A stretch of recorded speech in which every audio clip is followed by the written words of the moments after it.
The time has come. Execute Order 66. Hello, and welcome to The Alt Left.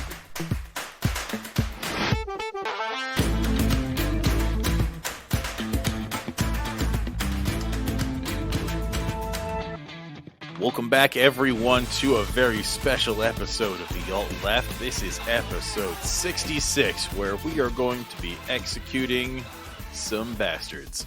With me, as always, is Matthew Jumbo Johnson. Hello, everyone. Happy to be back. And joining us, as always, the steadfast Reverend Dr. K. Good evening, everyone. It's nice for the three of us to be here. What if It's people nice. listen in the mornings? It's still good evening. Fair enough. It's evening somewhere, right? Right, exactly. All right. I'm recording this in the evening. That's good enough for me. I'm not. I'm recording it in the morning. And I'm I recording. don't know in where midday. you are. Wouldn't you like to know? You trying to get me doxxed, buddy? I know So- where you live.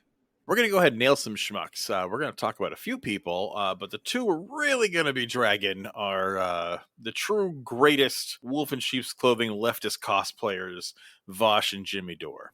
Hey, they are patriots, okay? They are very left patriots. Totally left. So patriots. left, they went right again. So I think Vosh is the bigger bastard, but Jimmy Dore's been around longer. I think we should start with him. What do you think? Yeah, I mean, let's do it. So for those of you who don't know who Jimmy Dore is, he's a Consider use this- yourself lucky. I use this word loosely, comedian. And he's a comedian the same way that Joe Rogan's a comedian, where like he once had a comedic career and then got into politics and became a raging fucking twat that has no sense of or no ability to critical think, and is just a raging bastard of the utmost proportions. Now, Accurate. yeah, Mhm. he got his start on the Young Turks. For those of you who don't know, I'm sure anybody listening to this probably knows. Young Turks is a YouTube news show that's very left and progressive. And a lot of people have actually gotten their start on that show that have, funnily enough, eventually broken away and then gone full right-wing shitstorm. So, and Jimmy Dore is no exception. So he left the Young Turks a while back, decided to form his own show, and he's kind of made a name for himself in YouTube and Twitter, in the Twitter space, promoting what he tries to frame as leftist ideas and values, but they're really not. And that's going to be a theme you guys are going to hear a lot about tonight. It's this idea of people propping themselves up and trying to tap into leftists and leftist ideas, but really they're not. They're just really right-wingers that I think have found a few things they agree with the left on and have used that to try to entice leftists over to right-wing extremism. Yeah, because That's they're the not best even way I can put it. they're not even Mhm. framing it. You know, it's not Yeah. even like this is a left wing argument because let me explain. You know, that kind of thing. Like, no, they just give a shitty right wing libertarian take and then just declare it leftism. You know, they're just Very like, well, much I so. just I think that gay people suck because I'm a leftist, and it comes out of nowhere. Like I actually don't have much experience with Dore. I know Matt does a lot. But like I remember at one point when Matt had gone on a rage bender on just what an absolute raging twat waffle Jimmy Dore is. I decided, and I'd read some stuff on him. It's like you could look up someone's tweets, you could look up some of their worst takes on Reddit, and that's not always indicative of who they always are, right? Anybody, I mean, you can literally pull our audio out of context and put it on the Daily Stormer, and it would fit in at certain points, right? So I literally, and I got a notification at one point saying, "Oh, Jimmy Dore is going live on Twitter," and I was like, "Okay." So I checked it out. I couldn't last 5 minutes. Yeah. He was such a rabid bastard. They were talking about COVID, and I remember he just kept, because again, I've seen some of his hot takes, and they're absolute trash. But I wanted to see him in his native environment. I tuned in, and there he is talking about vaccine mandates and having vaccine cards, that kind of thing. He's like, "That's authoritarian. Like, you're just going to walk around and people are going to say, 'Papers? Where's your papers? Papers, please.'" And he's acting like we're in fucking, 1943 Berlin. And it's like, you live in a society. Like, You have to give papers all the time. You have to have a driver's license. You have to drive with car registration and car insurance. You file a W-2 for your taxes. Everything you do. You got a mortgage, there's a house payment for that. You rent, you signed a lease. Like, there's paperwork involved in every single fucking aspect of your life. But you're going to choose to be an absolute cunt about the Fauci ouchie. Yeah. And that's not even the worst of his takes. But that's a super right-wing take. Like, let's be clear, that is not leftism. But he doesn't even like try to back. And here's why it's leftist. No, he just says, "And I'm a leftist." So there. Well, no, listen to more of his takes. So this is what he'll do, and this is where the leftist bit comes in. What he'll do is he'll say something like this. He's like, I'm paraphrasing here. This isn't a direct quote, but something along the lines of like, it is absolutely abhorrent that we have lockdown and Joe Sue Mom and Pop can't keep their store open, but Amazon can. That is a leftist view that a lot of leftists will agree with, because it's this big idea of being against corporations and why are corporations allowed to just do whatever the fuck they want and Mom and Pop Q Public or whatever gets screwed. That's the opening he gets leftists in, because that's a very easy take that any rational person will be. But then he goes from that into the shit Chris just said, and you realize, oh, it's just all a cover for this crazy conspiracy theory right-wing nonsense. And instead of his answer being, we need to give assistance to the mom and pop, it's, vaccines are bad. Yeah, and lockdowns are horrible. Well, and that's the other thing is his take. And again, I'm paraphrasing, but the crux of his take. So he'll go on a tirade about lockdowns being bad under the guise of it because it's hurting the public, but be against things like the government supporting people going on lockdown. You know, it's that kind of bullshit. You know, it's like, no, lockdowns are horrible and they take away your rights and we shouldn't do them because everybody, and he'll try to make it seem like he cares about, you know, the innocent people that are losing their jobs and not able to work. But when you ask him, because he was asked about this by one of the socialists he had on, and he was like, no, I'm not for that. That's horrible. Of course. So I watched specifically an interview or not an interview, one of his shows on YouTube. That sucks. I'm sorry. Yeah, me too. It made me feel fucking dirty. Anyway, so he was going over this interview that was done with Albert Bourla, who is the CEO of Pfizer. It was WordPress, and it was March 10th, right? But he's kind of going over and he's talking about it, and he does a lot of the same thing that charlatans and like conspiracy theorists do. They beg the question a lot. Besides that, this CEO is trying to explain why they decided to go with an mRNA vaccine versus their older technology, model. Right? Yeah, the traditional model, which is a protein vaccine or dead virus, however. And so he's talking, right? And he has a fairly thick accent, but his English is extremely good. And he stops and he says that he's got to translate, you know, or he says, because he's got such a thick accent, let me translate his English to English. Wow. Right? And the thing is, you can understand this guy. He's a very intelligent person. So he questions whether is Bourla as a doctor or not. So then they look up whether he's a doctor, and it turns out the guy was trained as a veterinarian. Now, veterinarians are fucking doctors. I don't know about you, but they actually have to learn more than people doctors. They go to school longer. And then Jimmy Dore says, I wonder if he takes horse paste. This is the CEO of Pfizer. Why would you even say something like that? Why would you question whether this person who is, I swear, probably way smarter, you know, way more successful, and one of the biggest pharmaceutical companies on the planet is taking horse paste? You fucking kidding me? Yeah, like that's the thing. It's like for one, I do disagree with you. I do not believe that being trained as a veterinarian gives you authority in this situation at all. I didn't say authority. No, but that's what Jimmy Dore was questioning. And I think that's a valid question. However, to then mock someone who is running a pharmaceutical company, one of the largest in the world, who is actively pursuing cutting-edge science to try to save people and their profit, which is fair. But he obviously didn't cut him down for being a profit monger, which would have been the leftist take. No, he cut him down on a horse paste joke. It was clearly he had nowhere to go. Yeah. That's my point. Is that it wasn't about this person and whether he's doing a good job, as the CEO of Pfizer. And then so Jimmy Dore goes on to question, like, because the CEO says, that his people, or that they had to convince him to pursue this mRNA vaccine, which apparently they had only started looking at for 2 years. The mRNA technology is 20 years old. Yeah. Yes, no one before now had produced a mRNA vaccine, No, this is the first of its kind. the first of its kind. No one had produced one before ever. But he's begging those questions based on Jimmy Dore's ignorance of those facts. They had to convince him. But he continues to beg questions against the validity of the person or thing that he is questioning in his videos. Well, but he's a right winger, and all right wingers ever have are logical fallacies. Mostly, usually, Exactly. begging the question and straw man arguments. Exactly. And I just, this specific thing for me pointed it out so poignantly that he's not a leftist, that he is a right winger masquerading as a leftist. Yeah, I call them leftist cosplayers. Yeah, that's a perfect term for it.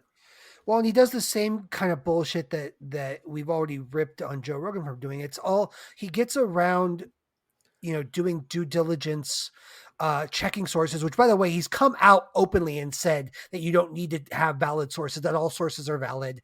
He's a big conspiracy nut, but he does one step further. He's more open about his bullshit than Joe Rogan is, but he gets around it with the same kind of nonsense by saying, "Oh, I'm just asking questions. I'm just asking questions. I'm just getting interesting people." Yeah. Just trying to find out, guys. I'm just trying to learn the information myself.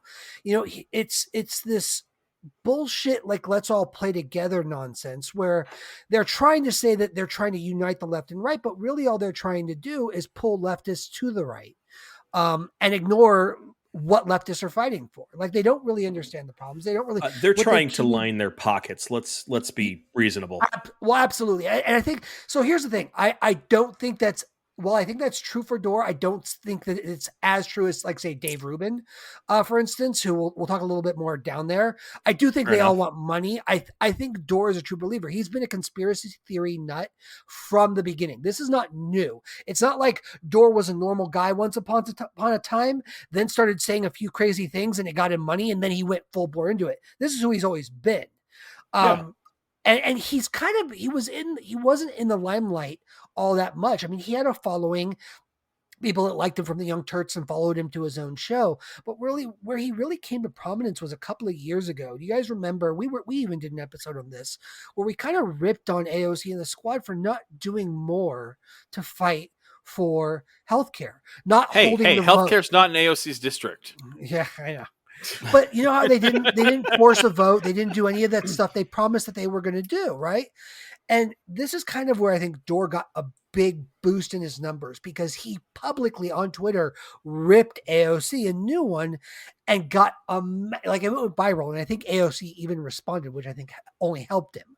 And here's the thing: on that point, we don't disagree with Dore. And this is another way where I think there's a little more insidiousness with his another kind broken of clock is right twice a day kind of thing. Exactly. Because I mean, there are things that, like this one, for instance, he was right. I'm not going to say he wasn't. But when you find someone that you agree with that's a public figure, and you think they have a really good take on a topic, that doesn't mean that you automatically have to agree with everything they say and follow them blindly. And I think that's the biggest problem with Dore, is his following is just as cult-like and dogmatic as the Trumpers are. And it's dangerous. It's dangerous, so dangerous, because they don't question him. They find excuses. They do anything they can to they're apologists for every bullshit take he has. Yeah. And when I find someone who I like, I've learned that I got to start looking at what their views are on a lot of things. And with Dore, like, the moment you start learning that he's a conspiracy theory, I mean, not just 9/11 bullshit, but like he feeds into like QAnon type shit too. Yeah. Like Pizzagate stuff. He's a huge 9/11 conspiracy theorist. Massive. And this goes back all the way to, like, just a couple of years after 9/11 happened, and then it continues to reoccur throughout his career. I can't wait to do a conspiracy theory episode. Yeah, he keeps coming back to it because people keep asking about it and he keeps doubling down in it. But it goes from that to even more insidious stuff because he's an obvious anti-Semite. Let me give you a quote here. This is in I've May heard of that. I haven't heard it. 2019. Yeah, I've actually heard this. You're not the first one who's actually said that. I've actually heard that it's a lot of. If you don't know what you're listening for, you might not notice it, but it's a lot of that like global elites kind of shit. Yeah. Dorr said the Jewish lobby buying our politicians is 100% a fact. That is a quote. And here's the funny thing. There's merit to where he came from that because there is a massive Israeli lobby that buys every single senator. That's a country, not a religion. And to conflate Judaism with the actions of fascist Israel is ridiculous. Well, and when you pile that on with a bunch of his other stuff, a lot of his conspiracy theories have links to a lot of this anti-Semitic bullshit. You know, it's this, you get into like Freemason bullshit where it's all like just the Jews are controlling everything type nonsense. Like that's really where like all Henry Ford kind of shit. Exactly. And that's kind of like the more you listen to him, the more that's what you get from him. And he had a really strong year there.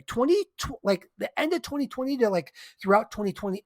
Actually, it was all of 2020 up until like 2021. He did really well for himself. He was blowing up. He was getting big. That's how he even got on a lot of people's radars. But then in 2021, he decided he was going to play nice with the Boogaloo Boys. Yep. So he had on a Boogaloo Boy.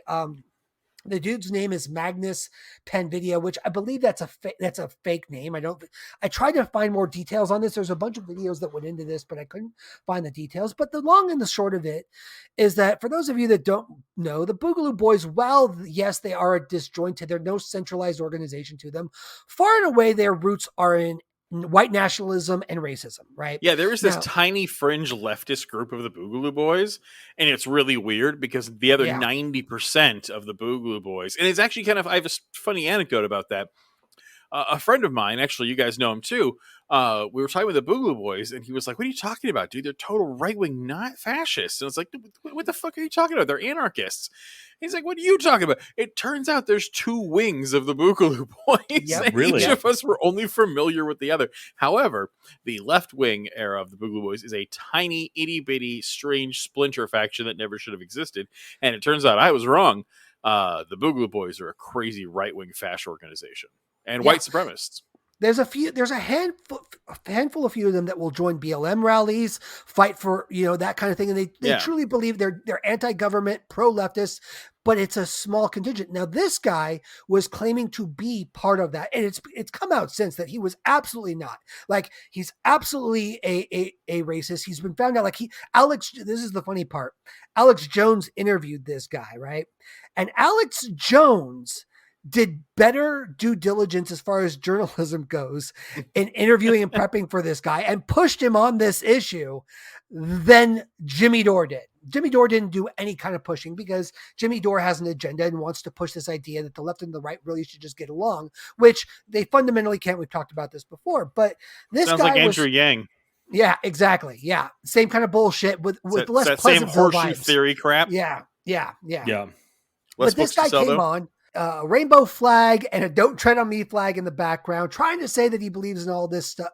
And they're really, and trying to vouch. And here's the thing. It's the lies that have an element or a kernel of truth to them that are the most dangerous, because like we said, there is a fringe element of the Boogaloo Boys that does believe these things. But the guy that was on Dore's show has since been outed as not part of them. He was part of he was there during January 6th, during the insurrection. He's come out and on Kyle Rittenhouse's side over and over again, which Jimmy Dore did too. Both of them have said. Yeah, Kyle Jimmy Dore was pro Rittenhouse. Yeah, still is. That makes me so here's the thing. sick. He doubled down repeatedly when questioned about that until eventually it got too big, because this was another thing that was coming out around this time, until it got too big. And then he tried to say he didn't know that was the guy's take on Rittenhouse, even though Dore had agreed with him at that point. Yeah, and has multiple times supported Rittenhouse. Yeah, absolutely. Publicly. There's tweets about this. Like, yeah, I mean, he's spoken about it on a show. On. You can look it up on YouTube. Yep. Not to mention he's an admitted sexual harasser. He sexually harassed Anna Kasparian from the Young Turks and Shocker. admitted to it.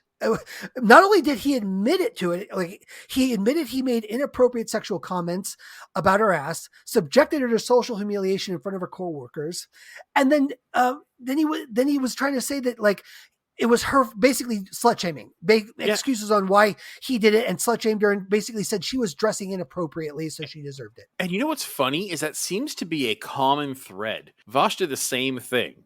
Like he came out and he publicly sexually harassed 2 women, and like so badly that in his apology he released his chat logs, which are vile, where he's just like grooming and being super shitty, and then completely admits to intimidating them into silence. Like he admits this proudly. And again, it's the same thing with what's his name, Jimmy Snow.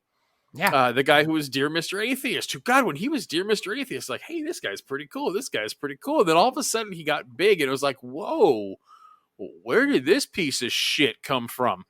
And then, of course, it comes out that, again, he was sexually harassing his own people. He was trolling his own fan base for young girls to harass. And, like, again, he then made it public and completely shamed them for doing it. Kind of pulled an Elon Musk and tried to blame things on his autism, make himself a victim out of it. It was just, and it's this weird, like, it's this really weird thing that these like white fake left, right libertarian guys like to do is when they're caught like sexually harassing and being gross, they don't go, yeah, you know what? I had a bad month and that was a weak moment and I was a piece of shit and my apologies go out to that person. I will try to do better. And if you hate me, I completely understand because everything I did was wrong. Nope. They fucking double down on it. And they're like, you're goddamn right I did. You want to read it? Here it is. Fuck them, and fuck you if you don't like it. And they just double down on this shit. And then they wonder why they're hated. And all their fans can't understand, like, why do you hate these guys? Why are you picking on them? They censor people in their own subreddits and their own discords. I mean, they're fucking cult leaders. That's all they are. They are just a dude with a beard and a robe desperately trying to fuck 10-year-olds. That's all these fucking guys are. 100%, man. And it's like I said, I reference how similar they are to Trump. Here's the thing. We are no fans of the government. We are no fans of the mainstream media. However, we are still educated enough to understand that we still need to be as informed as possible. We need to check our sources. And when we hear something from any mainstream news source, we double check, triple check, and get it from other news sources to confirm and critically think about the information we're given. Dore doesn't do that. Dore lambasts any form of government, any form of mainstream media, like actively tells people that if you believe it, you're you're an idiot and you're dumb and you don't know what you're talking about and you can't believe it and can't trust it. Instills the same kind of distrust in the establishment that Trump has, basically letting his audience know that you can only trust me when it comes to this kind of stuff. Like, yeah, and I think that's the difference between super critical thinking and that cult like mentality, because again, like I'll be the first one to agree that no, you actually can't trust most mainstream media. If anything has gone to show it, the Russian-Ukrainian issue has gone to show that whether or not you think one party is right, one party is wrong, like you cannot look at CNN, BBC, MSNBC and not completely see the NATO bias. Just, you can't go on Fox News and see the ridiculous Russian bias. Like there is obvious bias that is very clearly being spoon-fed you by the State Department. And to point that out and to say, this is wrong, and you need to question these sources, that's critical thinking. To say that anything they say is automatically wrong because of who they are is bullshit, especially if you're going to frame it in the, you have no other source of information but me. That is where it becomes cult-like. He gets quotes like this. This is another one. I start from the premise that the government is lying, and now I just have to figure out what they're lying about specifically. Which, if you take that quote just by itself, I don't know many people in the U.S. today that would disagree with that. The problem is the way he does it. It's not that, you're being lied to and about, where your money's going or things like that. It literally goes into the territory of Jewish space blazers type of conspiracy theory nut jobs, Because he actually thinks Jews are behind it. And it's like, no, Exactly. bankers are behind it, bro. Like, it's not hard to see. Like, follow the dollar. But that's not good enough for these guys. They need an other. And that other tends to be people of different colors or Jews. It's all, and it's weird. Like, you'd really think these guys would find a new one. Like, God, when we had Bush in office, it's like, finally, you thought the Jews were going to get a breather and everything was going to be anti-Muslim, but it's like, no, they just got added to the list. It's like, it's tired. It's old. It's like I don't understand how the anti-Semitic Jew stuff still holds water. I just don't get it. Yeah. I just don't get how anybody in this day and age is still like, yep, those guys over there. They do it all. Wait, you mean the rabbi over there with the locks who's walking home and he's gonna eat some kosher fish when he gets home? Yep, that guy's running the fucking world. It makes no sense to me. But they still do it no matter how old these tropes are, no matter how much they're disproven. It's like the second you bring about the anti-Semitic stuff, you get this. I think it's got to be clout because you get an instant following. There's this instant following of people who are like, yep, Jewish lizard people. It's nuts, but the reason we have to bring him up, because most leftists, I think, know this, whether they're familiar with Dore or not, there is an ideological battle going on. There are two forces that are playing for the left. One is basically the stereotypical, the donor-driven politics of, center right, where it's just basically the Bidens of the world. If you don't vote for Joe Biden, you ain't black. Yes, that's one side of the coin. They're fighting for it, right? But now this other side has emerged, and it's the Dore side of things. It's basically people trying to make horseshoe theory a thing. They're trying to pull people so far left that they go right. And they're doing it in the most insidious way possible. I think Dore is very aware of what he's doing. I don't think he's innocent in this at all. I think he's making a calculated play here because this is what he believes. And money. Yeah, and money. Yeah. Money's a factor too. And this is, I'll go into this too, is Dave Rubin, I think, is the biggest guilty one of this. Dave Rubin is another, for those of you that don't know, started out the Young Turks, decided to do his own show as well. Dave Rubin is married to a man. He's a homosexual, used to be a solid progressive. I would say he used to be an AOC progressive. Went on his own show and had a few center to right-wing guests that were a little edgy. I wouldn't say super edgy, but a little. This is before Milo Yiannopoulos and all that shit, right? And it got him a lot of views. And all of a sudden, he found his niche. He was a white gay man who could appeal to the right-wingers under the guise of free speech and just asking questions and get an audience. And now he's gone full-blown right-wing. His show has been picked up by Breitbart now, or The Blaze, one of those two right-wing. I mean, well, yeah, and that's when you know. He's still trying to claim he's a classical liberal, but look who he's been employed by now. And who's a classical liberal? Ronald fucking Reagan. Exactly. Yeah.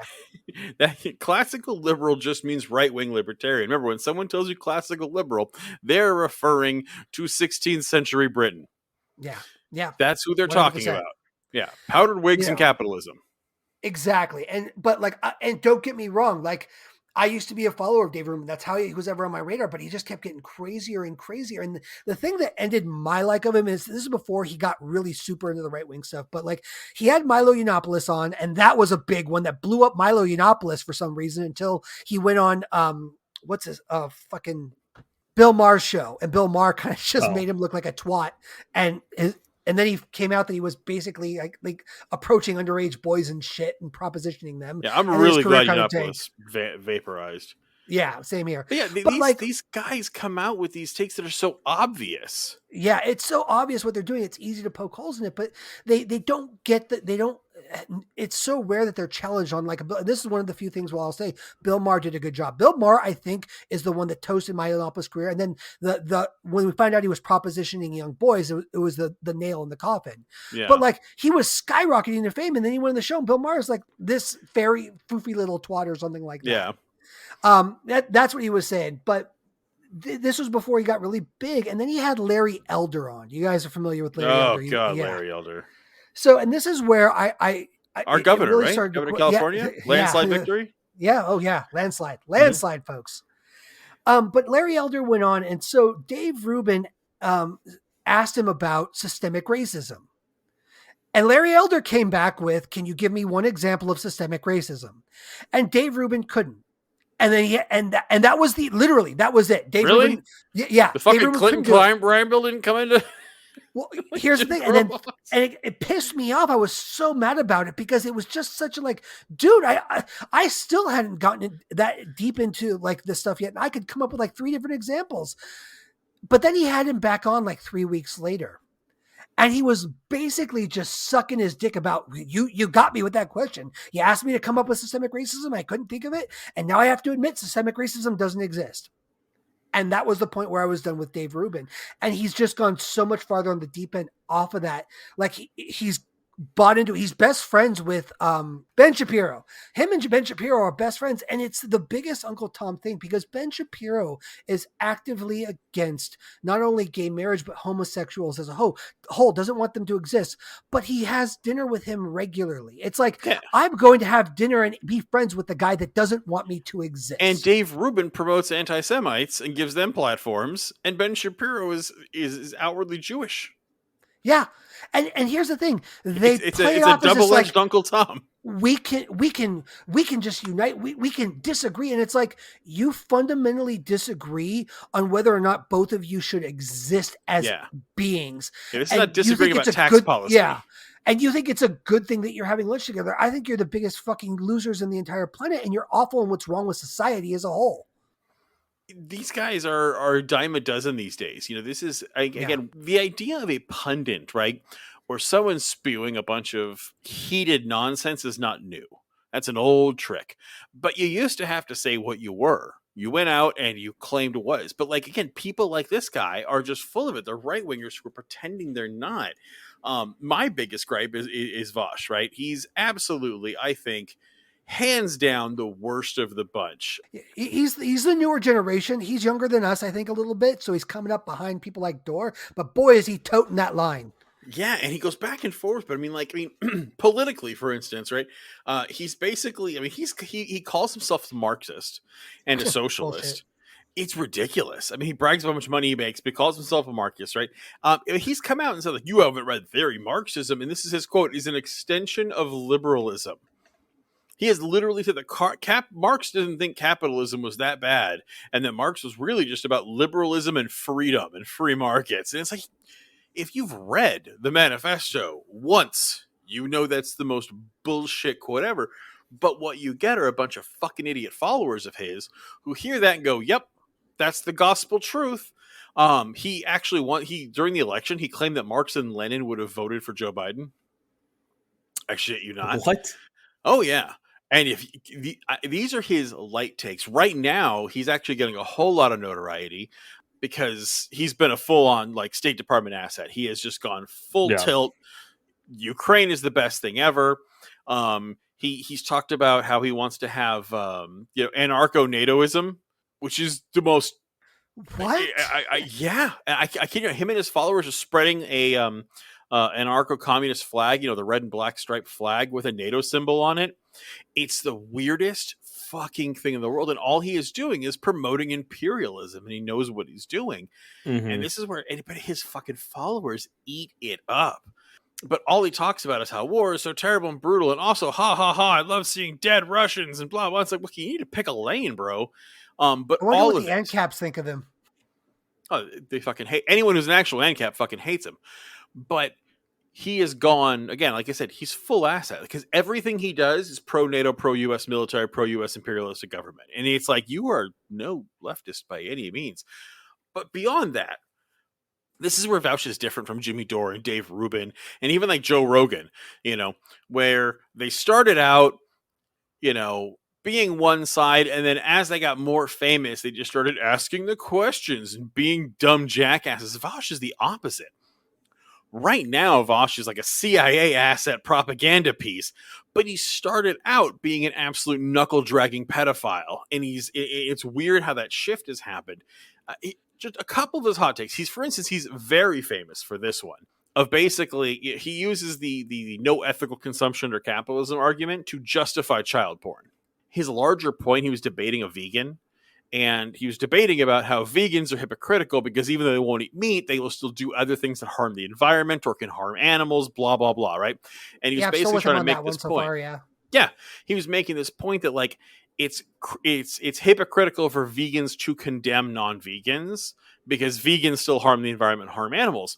And he then goes on to say that is the same thing as somebody who buys computers and cell phones and computer parts have no right to criticize pedophiles or people who purchase child pornography. So here's his quotes.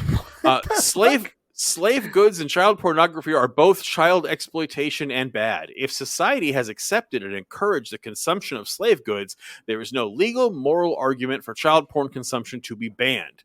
In fact, and this is going to be a real hot take, I'm still quoting him here, guys, I have yet to hear a convincing moral or legal argument as to why possession of child pornography should be illegal.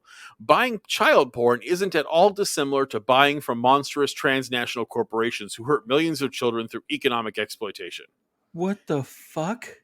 This is that time. He has argued over and over again for the legalization of child porn. Got Okay, it. so- So, so- he's got a whole yeah. like laptop somewhere stored full of Oh, porn. hands down. No way he doesn't.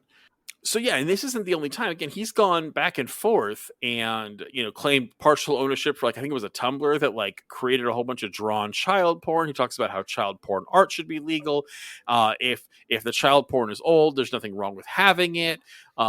Even he talks about, like, buying child porn from someone who is actively filming and raping children is fine, because if you support capitalism, then it's no different. Like, he constantly equates this and basically says that if you, again, by the way, he says this on a Twitch stream while he's surrounded by computers, that there is no difference between buying computer and electronic goods and buying child pornography from pornographists. It's insane.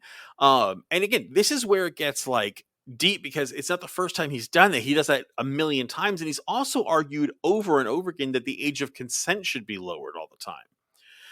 He always talks about he doesn't believe in age of consent. It's hard to pin down quotes because there's a million. I mean, literally, guys, go on Reddit, go on YouTube. You can watch him on video say this shit.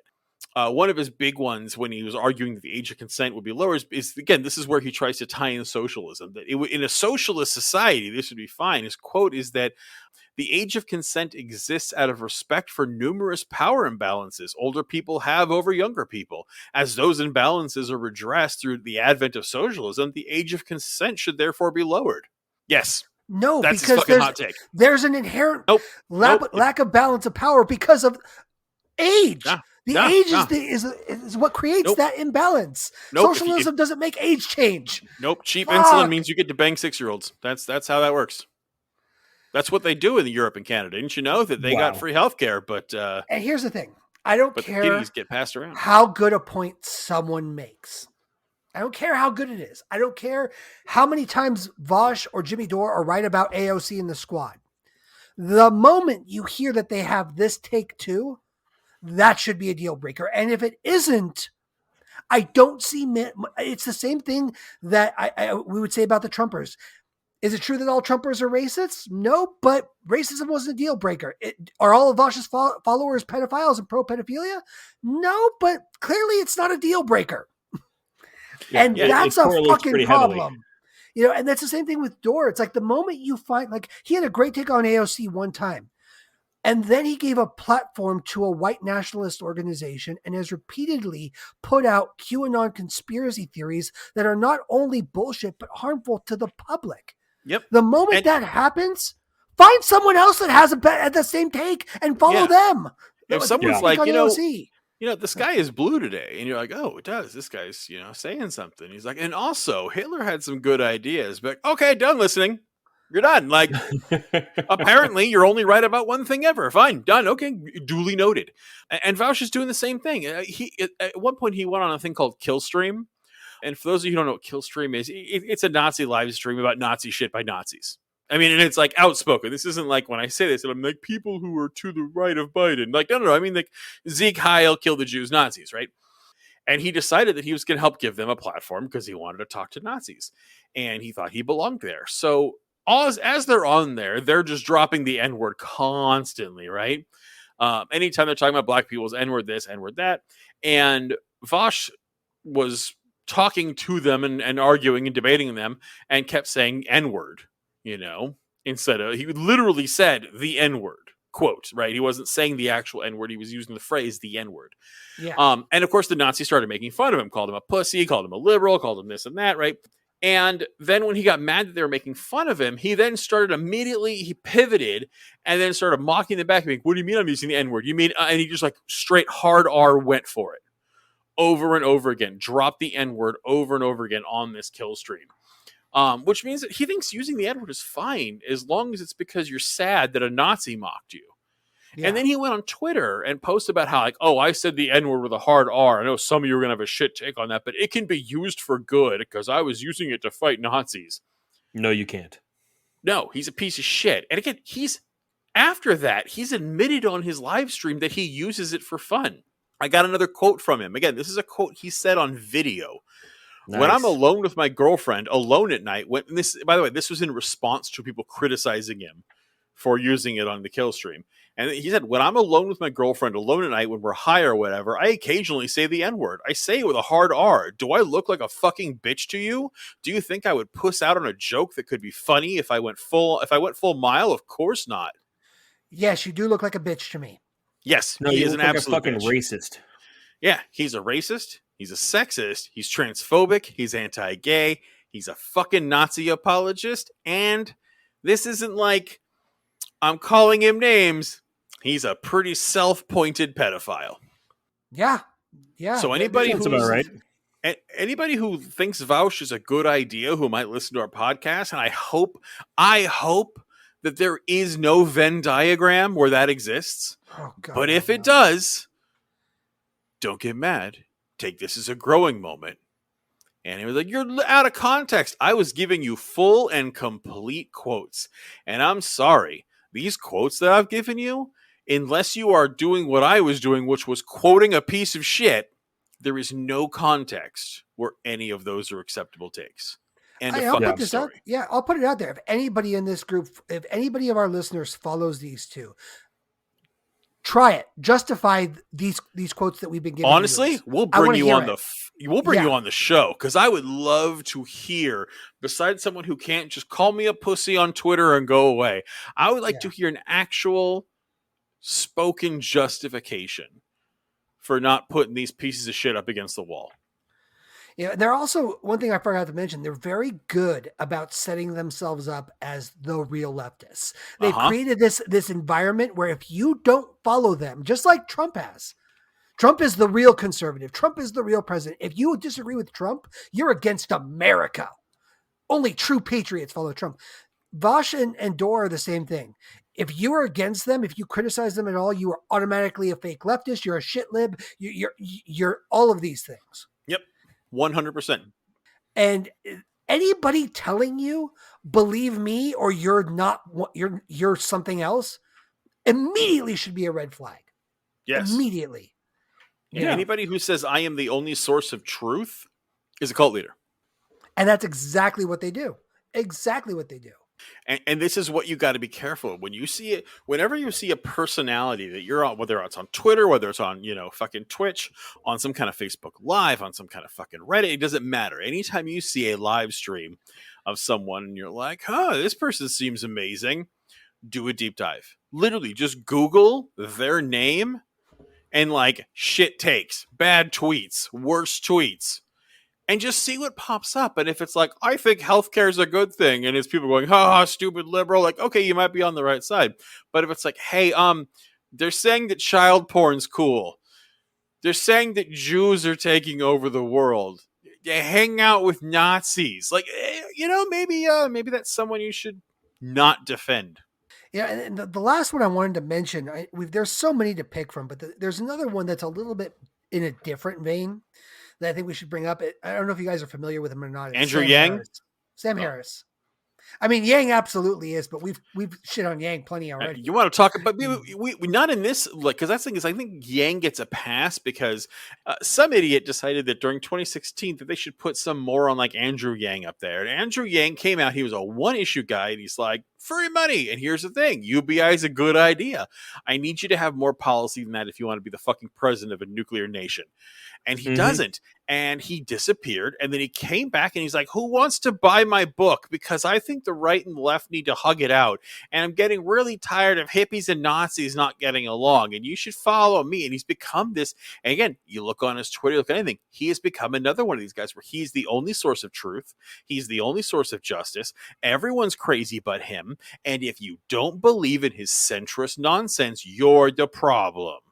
Yeah. So Mhm. again, he's clearly not the worst offender of all these people, but I just wanted to work him into that list because I think he gets a pass for some reason because he's been a guest on CNN, and that's bullshit. Andrew Yang is another one of these fucking cosplaying cultists. Throughout America, there is a genuine feeling from both sides of being tired of fighting. There's this idea that we just want to get along. Now, really what both sides want is the other side to stop being a bunch of fucking twats and just agree with them.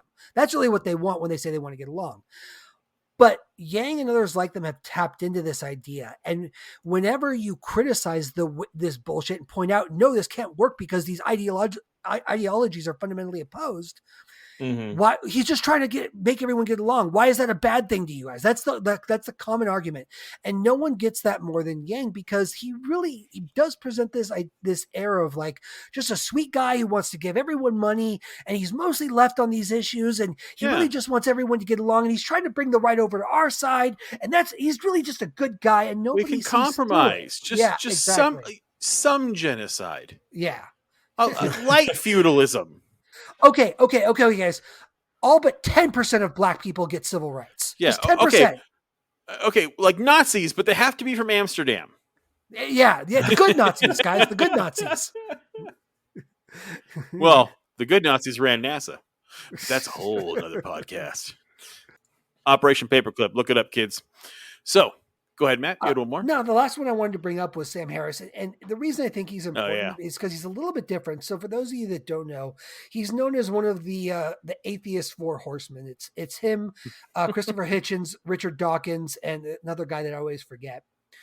Now, he's not gone far right overall. He's still very much progressive in all things except for one. And the reason why I wanted to bring him up is because he does fight for reason and logic in a lot of ways, but he's gone off the deep end on one issue that I see it happens a lot to these militant atheists.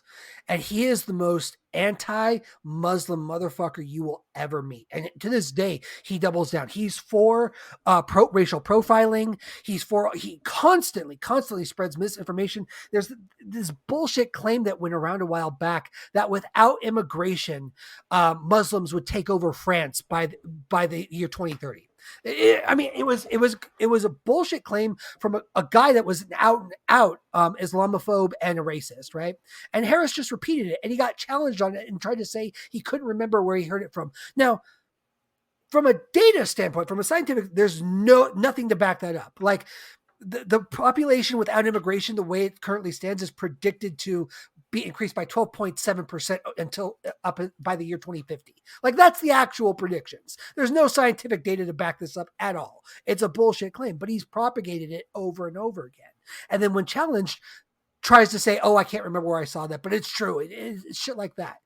And it's a perfect example of how somebody can be right about things in 80% of the cases, but then go so far bad in 90. And this is an issue that actually turned me off on Sam Harris. I was really into him because he's not as aggressive on the atheist shit as Dawkins is. Dawkins, I agree with 100%. Chris is the one that pointed this out to me. He's just an asshole. Dawkins is a complete and utter asshole. Dawkins is right, but he's such a prick. I will never consider him an ally. And I found Harris to be a much more, I guess, a lighter version of Dawkins. He's not as aggressive with it. He's much more calm, much more engaging with Christians, at least. But then he went on Bill Maher, and anybody that knows Bill Maher's take on this knows what I'm about to say. Talk about a shit lib. He agrees with Bill Maher on Muslims completely, 100%. They are in sync on this issue. And that should give you an idea of where Harris lands on this. And it's like, you have to watch out from these people that are public figures because they tend to be very well-spoken, very articulate, and people like Harris, who I do believe generally on other issues is very educated and knowledgeable, but that doesn't mean you can't have a shit take and be a proponent of some absolutely evil ideas. And on this one, Harris is. You can be right on this issue. That's another thing that we fall prey to is that when you have a strong ideology, right? Like if you're an anarchist, you might tend to immediately gravitate towards, anarchists who have a good point of view. Or if you're a communist, you might be like, oh, Lenin forever. It's like, okay. There are people who you can, if you have a strong zealotous opinion, again, this is coming from me, someone who is admittedly I fall into zealotism sometimes. It's something I have to watch out for. If you have a strong political belief in something, you especially have to watch out for that hero worship and look these guys up, because someone has that same strongly held belief that you do, because someone is an atheist, does not mean they are ethical or they are right. And sometimes they can be, but it's like, look for the people who are both. I mean, again, if you want to be an atheist and you want to look for a role model, look no further than Stephen fucking Fry. Yep. Stephen fucking Fry comes to everything with scientific information, compassion, ethics, humanity, and the willingness to call stupid people out for being stupid. Yep. He's wonderful. God bless fucking Stephen Fry, even though there isn't one. Like, he's just fucking, and he'd be the first to laugh at that. He's fucking great. And if you don't know who I'm talking about, He he's the older absolutely British would. comedian actor guy, and he's fantastic. And literally just like Google, like, Stephen Fry atheism, and you'll find some just wonderful takes he's had. And that's an example of that, and it's like, you can find someone who has a strong conviction that you do and vet them to make sure they're not a piece of shit. I'm a communist. I absolutely will never get behind Stalin. He was an absolute piece of shit, even though he's probably one of the most famous communists out there. Find heroes that actually fit the bill. Yeah, and it actually it brings me to a quote I kind of wanted to end this on. Now, again, this is a little bit silly, but it's always stuck with me. So you guys have all seen Dogma, right? Mm-hmm. Love that movie. Great flick. Yeah. So there's actually a point where they're all sitting around a campfire, and Chris Rock's character, ironically, given the current smacks the things, shit out of someone, yeah. right? Oh, no. No, so he's No, asked, someone smacks the shit out of him. No, neither actually. He's playing a He's dead the 13th apostle. apostle. 13th apostle, Yeah. Rufus. And he Jesus, I know him. Still owes me $20. But like, he voices his disdain for belief systems, and the girl in the movie says, "You don't have a problem with beliefs," and he says, "I think it's just better to have ideas. Beliefs are trickier. You can change an idea, but people die for beliefs." And it's always stuck with me, because I think there's never going to be a single person or ideology that gets it 100% right. You have to pick good ideas from wherever they exist and go with those. That's how you build good institutions and good things. It's like, I've always been, one of the ways I came to being more leftist politically and more in line with socialistic views is because I saw that there were problems with capitalism. And when I looked for what the possible solutions were, lo and behold, they were coming from a socialist system. These are good ideas. Taxes to feed the needy, to give us healthcare, to pay for roads, to bridges, for infrastructure. Giving our taxes for good causes like that is a good idea. Giving our taxes for unending wars and regime changes in other countries and for fucking with other nations and for racism and horribleness is not. But unfortunately, it's become wrapped up in a belief system, this idea of American exceptionalism. And it's getting to the point where I don't even know if, at least for a significant amount of our population, if we can change it, because they're willing to die for those beliefs. Yeah. Mm-hmm. Being willing to die for a belief isn't even the worst thing in the world. But make sure you're dying for something that makes the world better and helps people. And if you're willing to die to harm people, or to deny them rights, deny them access to your sacred land that was probably stolen from someone anyway, fuck your beliefs. Your beliefs don't ever get to intrude on someone else. If you're willing to die for a belief that shelters people who need it, that's a good one. If you're willing to die for a belief to maintain a systematic order of something that excludes people, your belief fucking sucks. And I think that's a good litmus test for it. Mm-hmm. Yeah, absolutely.